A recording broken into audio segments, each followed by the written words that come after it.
can we be perfect, or will we be imperfect until the day we die? That's a good question. What will you say to them, James? The hate report. If they call you show and they ask you that, what would you say?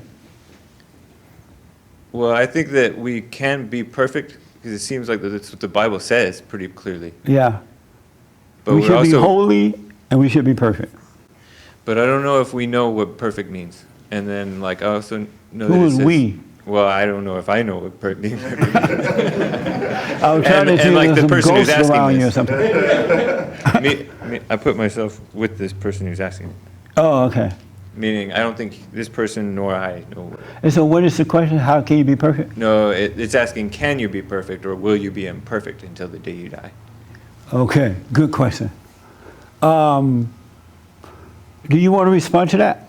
No. Who would believe that you could be perfect? Oh, let me go here since I'm not heard here. And then there. You believe that we can be perfect? Yes. And are you perfect? Pretty close. Pretty close. Yeah. Why do you believe it if you have not come to it? Well, it's not my doing. I'm being pulled along and brought there. Okay. Yeah. But you believe it because someone said it? I believe because I've seen it, better examples than me. So if there's better examples than me, then there must be better examples than them, all the way to perfection. Right. Amazing. And you say yes, you believe we could be perfect? Yeah. Take the mic there. How did the funeral, you had your mother's funeral last Sunday? It's actually today, this afternoon. Oh, the funeral was happening today? Yeah. Oh, why did it take you so long? The coroner didn't finish everything till last Monday, and we didn't want to rush the family, and we wanted to keep it on the weekend. Oh, I see. How are you feeling about everything? A lot better. Like you said, like you told me, I think it was the best advice, and I'm going to tell a few friends who don't really follow you hardcore, but they know of you. I told them what you said that day. You said just grieve naturally, wash your face, and go back to your life. Yes. And he was floored. He just said, that's just a strange little phrase he couldn't get out of his head. He said, just wash your face and go back to it. Yeah. But some people want to grieve forever, yeah. Especially if mama die. That's what I do with my dad. They'll get over really yeah. fast. If daddy die, the next day they're back to drinking. But mama die, 10 years. No, I still miss my mama. Yeah. Grieve can bring on depression. You're not supposed to do that. No. Let it take its normal process. His mother expired. She had a car accident, right? Yes, sir. And then she had a heart attack as a result. And then she died? Yeah. Before the accident, she had a heart attack, and then that caused the accident. Oh, the heart attack caused the accident. Oh, okay. Well, But, I'm glad you handled it well. Yeah, but thank you, because my brothers have had a hard time, and they've blown up and almost dragged me back into it, and I had to raise my voice a few times with them, but I tried not to give, do any I didn't want to curse them, do any low blows, or, You didn't want to curse them? Yeah, they have to You're cuss. like, if you don't shut up, you're going to make me cuss. They just try to drag you back into it, with low blows and, like bring out your past mistakes and Yes. try to get you angry. Yeah. And It's interesting when someone dies, especially a parent, Satan tell you, oh, your mother is dead. Remember how you were mean to her that time? She wanted you to take her to the store and you would not do it. And you're like, oh yeah, I was so mean. Now you're feeling all guilty. And mama could care less. She's somewhere free and probably wishing that you wouldn't do that. But Satan will lie to you even at a funeral about your own father and mother. He'll make you think about things that doesn't exist anymore and make you feel guilty. And now you laying all over the casket, kissing the dead body, taking pictures of it. I have a family member who has a whole album of dead people. I'm like, why are you taking pictures of everybody? Let the dead bury the dead, man. But he got a whole album of them. He's like, do you want to see this? I'm like, no. And then he's like, well, you have to respect the dead. And I'm like, I am, by avoiding them. But anyway, I'm sorry. No, I just, it's, like you said, I think you can be perfect. Looking at you, and I can see that my own trajectory, I'm not there yet, but I can see where the final result is going to be, because that's where it's heading. And And doesn't why mean do you're you not- say you're not there yet? Well, maybe I am. I think it's not a worldly perfect where people are going to say, well, you misstepped or you misspoke. And like you said, yeah, that could happen. But if I don't judge myself, then I didn't fall for it. But you can get up every morning and walk on water, and people still going to say you're not that. Yeah, So it can't be based on what others think at all. right. All right. So why you say you're not there yet? I don't know. I guess I feel like I still get pulled into it here and there. I actually, not the way I used to, but someone maybe cut me off in traffic and it might get me emotional for a second, but I do let it go a lot sooner than I ever did. Yeah. So again, when those things happen, don't judge it. That's Satan telling you that you're not there yet. Once you forgive and you enter into the kingdom, now you're just growing. But Satan still doesn't want you to get away. So if you yell at that person on the freeway, he's going to say, you're not there yet. The beauty is you can see what's going on and just overcome it. Don't judge yourself based on that. Don't judge yourselves. I'm telling you, cut it out, because that's Satan. That's not God. And it's not you telling yourself that. He's telling you that. And it's based on everything you've learned. You know what I'm saying? So I want everybody, I recommend that you recognize his voice so you can doubt him.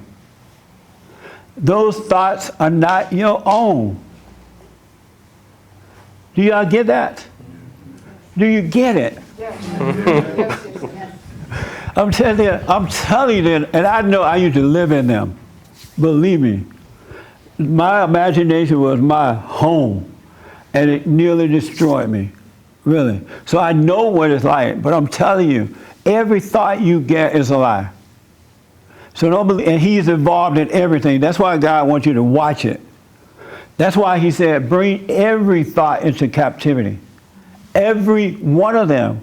So if he says every, that means you can't believe any thoughts. So when the Satan said, well, how about Donald Trump? He had 3 wives. You say, and? You know what I mean? Move on. What about now? Who is this man today? You know, that makes sense?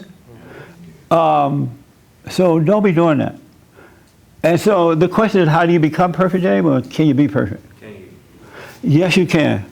When you forgive and you are forgiven, and God draw you back into the kingdom, you know how you wake up, you're like, wow, I can see now. You're there. That's where you're being, because now you're in his perfect nature. Unlike your father, the devil, God's nature is perfect.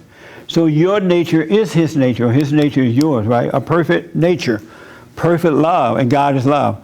So now you're back home, and the way that you're being made perfect is how you deal with situations. If you don't overreact, but be still and know, you're being made perfect in that moment. Old things are passing away. You know, you're putting your little pot away. You don't need it anymore. Or you yelled at the person on the freeway, but next time you know, you won't yell. Or you didn't overreact at all. You're being made perfect with situations. That's what they're there for. To make you perfect and to see that you are a son or a daughter of God. That's why you should welcome the situation and not resent the situations. Not overreact to them. And so that's how you're made to grow in perfection. You've been made perfect as he is. Your father God is perfect, so his children should be perfect. Your father Satan is imperfect, so his children should be imperfect. You're not on your own. You either serve God or you serve Satan. There is no gray. That makes sense? You're of yourself, you could do nothing, and of yourself, you are nothing. You know nothing. You don't know anything, and you can't do anything of yourself. It's so nice when you realize this. Life is so much fun. A lot of challenges, but you're made perfect in those challenges. Unless you overreact and just go nuts, right? But don't worry, it'll come back around again. Don't even judge yourself when that happens. Have no opinion. What are you thinking, Brenda? So you look like you're thinking. I am thinking. Okay. I'm thinking, so if you bump into somebody's car and they say, you meant to do that, you know, you were trying to make me run off the road. Right. How do you react to that? Just stay calm and deal with it. Let them carry on because they're tempting you by way of their father to overreact. But you stay calm. No, I didn't mean to hit your car. I'm sorry. Okay. Yeah, you did. And if you're a white woman and you hit a black woman car, it's over.